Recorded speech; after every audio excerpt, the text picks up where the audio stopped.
Hi, folks, and welcome to their Saturday morning Samoflange. I'm Matt. And I'm Cejay. Whoa! Whoa!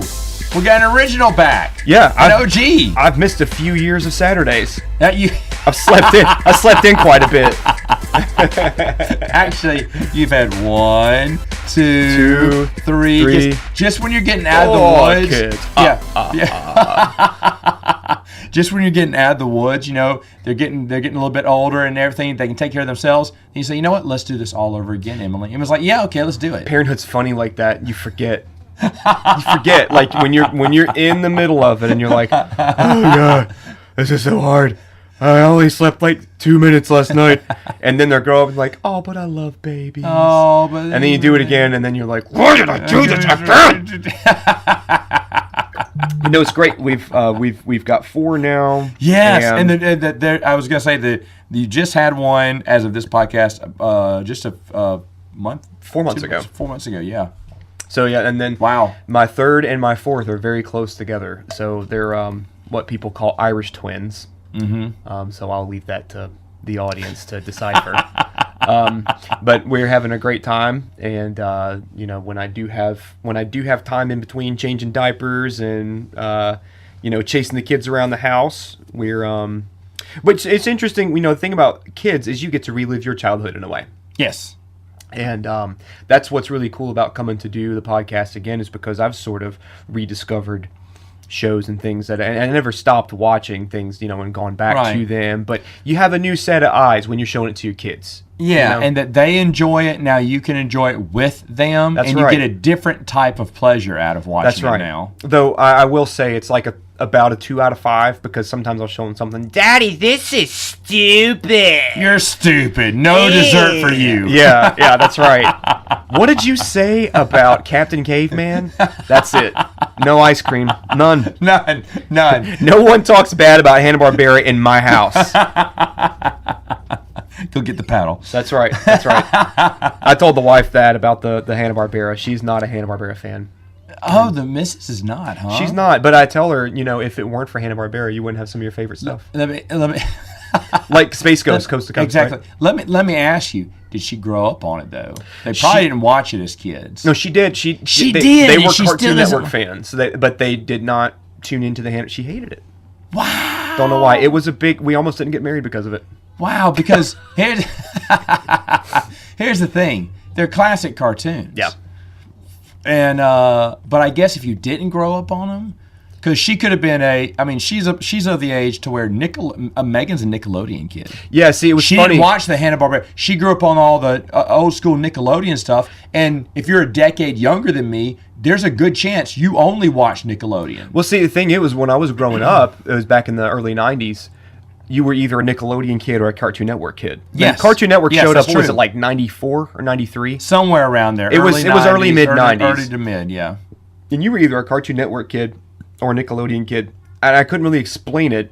I don't know. I don't know what it's like. I was a Cartoon Network kid. I was too. I mean, there was nothing on Nickelodeon that even interested me over any rerun of Hanna-Barbera, any rerun that Cartoon Network had. Yeah. I mean, honestly, it just didn't. I was never, when Ren and Stimpy were at their hottest, I didn't care. Yeah. I was always watching, you know, the Tex Avery show, and I was watching the Adam Ant, Grade 8, yes, Jabberjaw, Hong Kong Phooey. I mean, you name them. Oh my goodness, you name them. Still love I Hong was a Kong huge Phooey. fan, and then Cartoon Network came out with their originals, which I tried to show that to my kids. They actually really like Dexter's Lab. Dexter's Laboratory is excellent. My actual favorite is Johnny Bravo out of that first class. Yes, I love Johnny Bravo. Johnny Bravo's that, but Dexter's Laboratory, no Didi. I love that show. Yeah. But see, they were giving out smash hits right off the gate. I felt it really was. They had their little block every night, and it was a chance. You know, what's his name? Gendy Tartakovsky, is that his name? Yeah. Or Gendy maybe. Gendy maybe. Yeah. But that's, I mean, he got his start there as like little 10, 15-minute cartoons with Powerpuff Girls. And, we had another one too, and I can't remember. Samurai Jack. Yes, but right? that came a lot later. Oh, but like earlier, that's where his stuff debuted. Okay, yeah. I think Mindy and the Count may have been one of his, but I could be wrong. Somebody fact check me on that. They definitely will. That's where he, if it weren't for that, you wouldn't have gotten exposed to those amazing. Vampartible did Johnny Bravo. It's amazing because then I'd look over at Nickelodeon and they'd have Rugrats and be like, that looks ugly animation. They look like ugly babies. But and all the kids in my class loved it. Yeah, loved it. I was kind of by myself. Loves Doug. Rugrats. Yep. Everything Nickelodeon. Are You Afraid of the Dark? Salute Your Shorts. Stuff like that. Pete and Pete. I did like Pete and Pete. I gotta say. I can't. I think the only one was Hey Dude Nickelodeon. No, that was Family Channel, wasn't it? I don't remember. Hey Dude. Remember I remember it, but I don't know if it was. Dude. That may have been Nickelodeon. I can't remember. That was maybe the only. If that was Nickelodeon, that was probably the only thing I'd watch.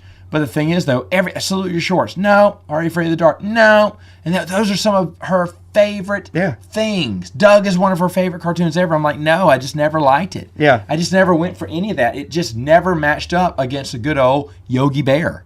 Oh, man. It didn't. I loved Yogi Bear. Yeah. No, I mean, just all those characters, I just rather watch. I can watch a Huckleberry Hound cartoon. Yeah. Done.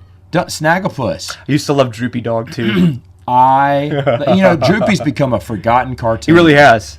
And that's one that's kind of fallen off, is Droopy Dog. You know what? That makes me angry. About me. That makes me angry. That makes me so angry. That makes me angry. Or no, he's saying that makes me mad. And then he just whooped the floor. Yeah. I'm so happy. That's where, I think, when I look back, like, I loved, when I was a kid, I loved doing impressions, and I think that's why I liked Cartoon Network so much, because those Hanna-Barbera cartoons were, the people that voice acted and the people that were, like, animating back in the day, they were such characters. Every Nickelodeon kid is going to hate me for saying this, but there is a better, you can close your eyes and listen to most of the Hanna-Barbera cast and know who they are, not even by looking at them. Mm-hmm. Close your eyes on Nickelodeon. I think you get. There's a few. The stars you'd probably get, but you not wouldn't as many. Get a lot of them. A not lot as of them many. You wouldn't be able to tell. I don't think they were as diverse as voices go. No, because even if then like you would know who Quick Draw McGraw is. Oh, you would know man. Who El Kabong. Yes, that's who he is. You would know Boo Boo. You would know all these characters, and even like because the Cartoon Network was also showed a lot of Looney Tunes, and I was a Looney Tunes guy. Loved Looney Tunes. Yeah, Daffy Duck over Donald Duck. To me. Yeah. No, that's the same here. We were big Looney Tunes. It was funny because my mom, we'd always watch it, but my mom said we never laughed. And then when my friend Bill would come over and watch it, he'd be laughing. We'd be laughing with him. And he said, but y'all never would laugh at it. I was like, really? Because we enjoyed it, but I guess we just didn't. We were laughing on the inside. And that's an interesting segue because my kids discovered, of all movies, Space Jam. The first one, right? The first one. Did you tell them that the second one doesn't exist? I tried. They did. I was at work. They turned it on, but you know what? I'm proud of them. They had said it was not as good as the first one. Well, you could just do like my brother does. Just refuse to watch it. Like he'll watch the regular Star Wars movies with them, but when they started putting another Star Wars movie, he just walks out. So it pulls the dad fun plug out of it. Yeah, Emily does that. She'll just forget they even exist. She's like, you can watch it, but I'm not. Yeah. Doing it. Hey, that's a powerful thing because if mama's not going to watch it, then it's no fun. The original Space Jam was really good. Oh, yeah. It was really good. Michael Jordan, when you watch, so I actually sat down and watched the second one with them. And Michael Jordan really just had heart, is what it comes down to. Yeah. He was just more likable, and okay. And I'll fight anybody that says that says against what I'm about to say. Michael Jordan's more likable. I'm kidding. Well, what I'm saying, Michael Jordan is definitely likable. But if Michael Jordan was a star like LeBron is in today, because LeBron's a big personality on Twitter. He's a big personality today, yeah. And he has Twitter. He's big on that. I do not think Michael Jordan would be. I think he'd still be the same person, even if you had social media and he had all the opportunity. I think he would be the same person. I agree. So, anyways. I agree. But, so that's kind of been the most enjoyable thing, is just rediscovering, and what a great time to come back and start doing the podcast, because it's almost like I've started watching them all over again. It's all fresh. It is funny because I've watched a few of my cartoons with the girls, and thankfully they've enjoyed most of them. We watch some Hong Kong Phooey. They watch some Hong Kong Phooey. They like certain things. Megan broke out the real Ghostbusters, that cartoon. Oh, that's a good one. And they were watching it for a couple of weeks. They you were talk watching about Saturday morning night. Samoflange. That was a Saturday morning cartoon. Yeah, that was on the WB because it aired before the Men in Black cartoon, which was actually really good. I never saw the movie. The cartoon feels more original to me than the movie did in the talking about the Ghostbusters. Really? I'd never seen. We were too young to watch Ghostbusters, but the real Ghostbusters, I guess, was fine. We knew who the Ghostbusters were, but I thought Egon had blonde hair, and when I saw the movie, I was like, "Well, that's not right. That's not how the character looked." I mean, seriously, I was like, "Wait a minute, the characters look all different." Yeah. Because to me, the voice of Peter Spangler or whatever, or Bill Murray, Yeah, Bill Murray. Bill Murray's character was way cooler than he was in the real movie, is what I thought. And then why didn't he talk like Garfield? It would be funny that later on the voice actor, was the same voice actor as Garfield. Yeah, that's right. And Bill Murray followed suit. It's kind of odd. That is funny. That actually, is I never connected that before. A wild connection there. I never connected that. But no, that actors to portray. What was his name? It was Peter. What was his name in the movie? Bill Murray's name was Dr. Venkman. Peter Venkman. The both people who played him both also portrayed Garfield. I never made that connection before. Isn't that crazy? Funny. That is funny, and that was a really good show. I remember that came out. Garfield and then, the movie. I'm kidding. It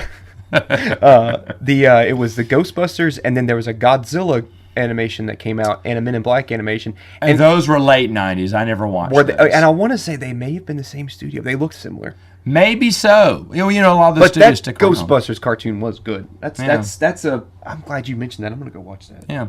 So, speaking of cartoons, anime was a very popular. I don't know. We did this years ago. With you. Yeah. And it was a very popular podcast. One of our most popular. I think I told you that. When it aired, I don't think I remember that. That was one of our big bumps we got because everyone liked talking about anime. People still like talking about anime. Yeah, it's only gotten bigger, and it has gotten in the past. It was probably 10 years ago when we did that, huh? Yeah, to be fair, because it was back in the early days or whatnot, and I think we were doing cartoons from every decade. Yeah, and you said anime. I said, well, Mike and I never watched it. I said, but you know what? Let's go ahead and do it. And I believe it was somewhere after. Wasn't it about 2013? 14, something like that. Something like that. It's been a while. So it's been a while. So your probably tastes have changed a little bit, and plus there's been tons more that's come out. Man, so I decided when we talked earlier what we're going to cover, and you mentioned anime, I decided not to do like all-time favorites, right? I decided to do things that were in the last 3 to 5 years. Oh, awesome! Current favorites. Current. Top 5. Better. Yeah, I think that would be the best to do. And in your opinion, before we start here, has anime gotten better? I mean, are they beaten? I mean, there's your all-time favorites, obviously, but as a whole, do you think anime is kind of plateaued? Has it increased? Has it decreased? No, I think the storytelling's gotten better. Gotten way better. Yeah, okay. I think, and if you look at sales, and it's really interesting if you go look at this, manga.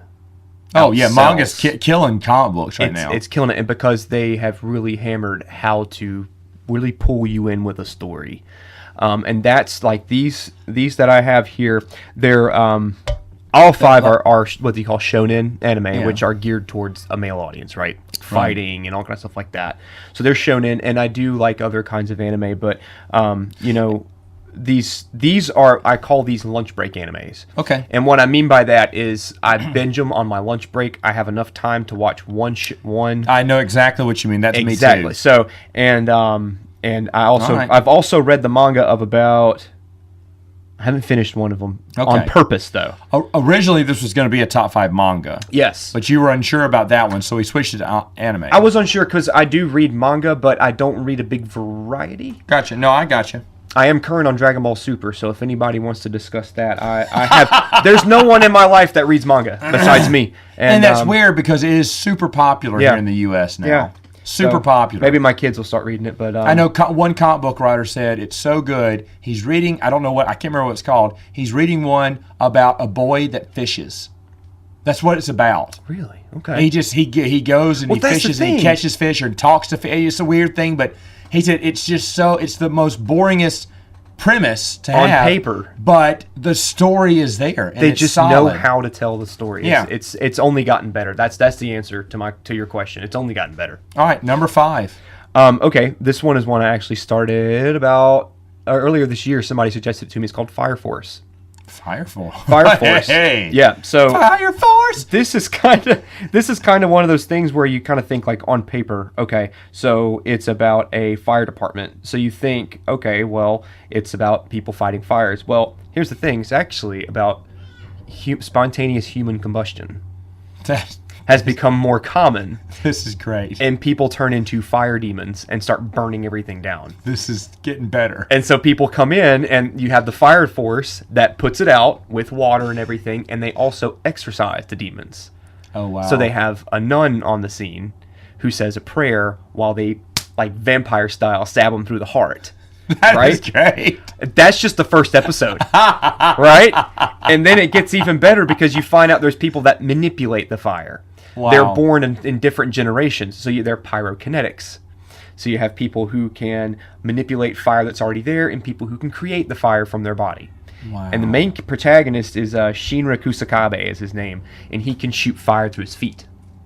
Of course. And his story is that when he was a young boy, his whole house burnt down because of a fire demon. And he lost his little brother, and they did not find the remains of his brother or his mother. Oh. Well, they said his mother had died, if I remember right. But they, and he was alive, and he got blamed for the fire because he couldn't control his powers or whatever. Gotcha. So it's been his quest since he was a young boy to find out, because he thinks somebody has his brother who killed his mom. Yeah. And he's trying his brother? And try and redeem himself. Right. Because not only that, and here's another interesting thing about the way they tell stories, he's got a strange nervous tic where he grins when he's like upset or he's nervous about something. So when they would talk about his mother and his brother and everything burning around him, he would smile, but not on purpose. Right. And so he earned a nickname like a devil, like he meant to do it, like he's a possessed little kid, but all he wants to be is a hero. So his story is about finding out who did this to him, why he has these powers, and redeeming himself. And I can tell you're into this. That's a really interesting story. It really is, and it's you have different fire departments, and the world expands and expands and expands. That's so unique, though. It is. Too. What a great idea! It is. Wow, it is. Interesting. It kind of reminds me of Kool-Aid Man fighting the Thirsties. Yeah. Except not as fun. I would have loved to have had that in a Kool-Aid Man comic book episode. Now this one, I say it was in the last 5 years. It was a little older. I think it was like 2015 when it showed up in the Shonen magazines in 2015. But I believe it was current until last year. So they may have wrapped it up, but it was a current anime until last year. Oh wow! So it was a manga turned anime. Gotcha. And I started watching it on an app on my phone, and I started watching it on the anime first. Is where I started. Oh wow! So what's been really interesting is what I've noticed. Talk about just how anime has gotten better. Is they have matched the manga closer with these newer animes that have been coming out. It started with, to me, I think, Full Metal Alchemist. It had 2 different runs. It had one run back in the early 2000s, and everybody probably familiar with it when it came on Adult Swim, and it had the English dub. Then it came out again called Full Metal Alchemist Brotherhood, and it didn't have any filler. And fillers when they have all kind of different like side quests and side stories that are not in the original writing. Gotcha. And then they had another version of it that came out that was shorter, more condensed, and followed the manga more. And then that became more of a thing. You had Full Metal Alchemist Brotherhood, you had Hellsing Ultimate, and then I believe they're doing another Trigun that doesn't have as much filler. So I think there was a demand to follow the anime more. Okay. So I'm not sure, but it is only ramped up. So that's anyway. Right. Number 5, Fire Force. It was a big surprise to me. Number 4. 4 is Dr. Stone. Is this one that you've heard of? No. Okay, no. So Dr. Stone is this. What's the best way I can introduce you to this? What's the best way I can introduce you to this? Okay. The entire world, all of the people, have been turned to stone. Of course. They are stone people. All right. Okay? It happened one day, present day. All right. And how many years? It was hundreds of years went by. Okay. Hundreds of years. And suddenly, one day, the main character and... Dr. Stone. Yes, well, they call him Dr. Stone. He's got a different name. And you're going to have to edit this out because I can't remember his name. That's okay. That's fine. Hold on. That's fine. Just keep going. You don't have to tell me his name. Anyways. Spoilers. So, spoilers, right? We'll keep going. One day... Well, it's actually not him that you see bust out. The show actually... He bust out of the rock? Out of the rock. He's human again. He's been human. He was just encased in stone. Okay. The whole population of Earth. Right. Right? And so this takes place in Tokyo is where it all started. But he's not the first one that breaks out. It actually starts with his friend that is trying to work up the nerve to ask out this girl he likes. Okay. All right? So he goes to try and ask this girl out, and while he's walking up to her, this big green light comes out of nowhere. And then everybody just turns to stone. And hundreds of years pass by, civilization falls apart. Yeah. Everything goes away, satellites fall out of the sky, all this stuff. Yeah. And then one day, hundreds of years later, he wakes up, and then he busts out of the stone. And for at least the first, I think it's the first 1 or 2 episodes, there's no one around him. It's just him. And he wakes up out of a pit, and then he comes across his friend, who they call Senku. There you go. And they call him Dr. Stone. Anyway, so Senku was a genius level student. Gotcha. He was fascinated with rockets, all kind of other stuff. So just to get to the meat of it, he's basically going to rebuild civilization. Interesting. Yes. See, these premises are they're very creative, and I think that's what entices people to stick around for the story, because you've never seen anything like this. No, and it's really It's not one about not putting these down, but it's not just zombies have invaded the world. Something generic. It's something different. It's so interesting because it's basically like a survival sim game. Yeah. Or like a civilization sim. Yeah. Like if you ever play SimCity. Those back kind of in the day. Yeah. It's basically if they just made you just like, and so as you get a little further into, like, I think it's only a handful of episodes in, or panels if you read the manga, he comes across people that were alive and did not turn to stone. And then you find out that, I'm not going to spoil anything, but you do find out that there were some people that survived and lived for generations. Okay, right on. But these people are basically in the Stone Age.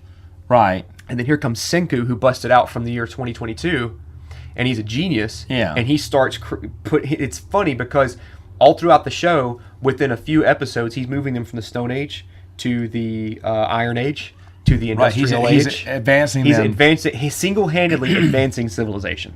Interesting. And this is okay. So it sounds like pretty cool, but there's I guess you always have to have you have to have the antagonist, right? Yeah. He's a purist, and he doesn't want all that stuff to come back because he thinks humanity was better before all the technology and before. So he's trying to stop before people could be rich and look down on everybody else. So he's trying to stop Senku from lifting people out of their primitive ways to more sophisticated technology. Wow. Okay. And what's interesting is Dr. Stone, just one more thing to add to it. Go ahead. The Senku, he's not like a really muscly guy. He's not very physical. It's all his brains. Yeah. But then the guy that busts out is he's a freak of nature physically. Yeah. So you have ultimate muscle versus ultimate brain. Oh, classic. And it's really cool. And then they set up different factions. He recruits people that believe in his way, and then Senku recruits people that believe in technology, and he recruits them by one of their people in that village. I won't spoil anything, but somebody was going to die, and he basically created an antibiotic. Okay. And cured him. Cool. So, anyways, that's number 4. All right. Loved it. Number 3. Ooh, okay, now this one. Oh. This one would be my number 1. And this one, I imagine, if you have any manga readers out there, will probably have a lot to say about this. Attack on Titan. Have you heard of it? I've heard this one. I've heard this one. I think Bruce talked a little bit about on Prince of the Universe. Yeah, that's a big one, though. That's a big commercial-wise. That you see T-shirts and stuff like that. You heard a whole lot when it came into the U.S. a few years back. So, Attack on Titan, I remember the first episode I saw. It preys on every fear you have as a human, I think. Yeah. As a human being. Have you ever seen any of it? No, Bruce has told me about it. He's talked about it because he watches it with his kids. So yeah, that's a pretty big one. If you only watch one episode, just watch the first one. Like the whole thing, you should watch, but the first one. Is it finished? in the manga. Now, here's why it didn't make number 1 for me. Okay. It did not make number 1 because I did not like the ending in the manga. Oh, okay. Like and what's interesting is I was okay with it the first time I read it. Then I read it again, and there was a rewrite. So it didn't end the original way. It ended a second way. It was like he released it the creator released it as an extended ending. I tell you what, we'll move to the next one. And if the listeners want to hear an Attack on Titan breakdown, we'll come back around to it. We'll circle back around to it. But that's why it's number 3, because I think you're going to have a lot of people commenting on that. Yeah. one. Yeah. Okay. Awesome. I'll just say one thing. They jumped the shark, and I wasn't a fan. Okay. Anyways. There you go. All right. Number 2. Jujutsu Kaisen. Right on. Yep. So Jujutsu Kaisen was another one that you have you heard of it? No. We should have done a crossover to how many of these I've heard. I would have said 0 to be honest, but I've heard of one. So keep going. Jujutsu Kaisen, the reason why I ask is because it had a lot of commercial success in the box offices with a movie called Jujutsu Kaisen 0, which is a prequel to the anime that hit. Hope so, 0. Yes. So the anime that came out, I believe it came out in 2018, so it was just a few years ago. It follows Yuji Itadori as the main protagonist, and it is a show about. It is kind of one of those, like, it's about demon possession. Okay. And but it does it in such a clever way.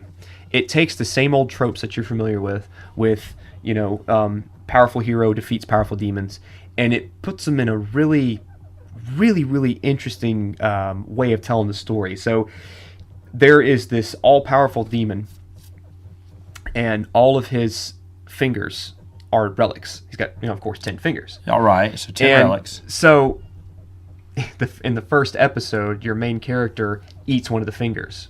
Of course. Because, circumstances happen, and he's forced to, he's getting like beaten up by this demon, right? Gotcha. And he just sees the finger, and I won't spoil anything, but he eats it.